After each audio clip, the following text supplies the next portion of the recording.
Assalamu alaikum жамаат. Алдыңыздарда Toyota Sienna 2020 жыл шығарған көріңіздер. 2020.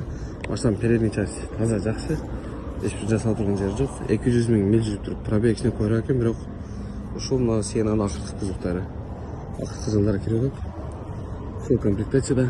Передний части таза туғандар. Лобовойын тетірешіне жоқ. Сол жақ боковой таза машинаның. Датчик слепой зон, бескключевой доступ. Электропакет, электрические сиденья. Антизонус бар, надзор кросс-контроль, волосое управление, старт-стоп-то.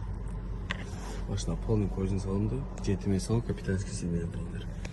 Airbagтерден bir штора штептер, люктары бар. Carfax'ты жақтан тексеріп қойып алсаңыздар болады. 9-ай 2000 лампамыз, қарастағы проходный. 12 000 доллардан герон айтмен келіп тұрғандар. 12 200, 12 жарым алсақ болады. Комплектация XL. Повреждением оң жақ покойдан болып тұр. Крыло жасалды әже. Bir пустой ешек алмашық екен. Үшін байқастырып көріңіздер, жақсы вариант.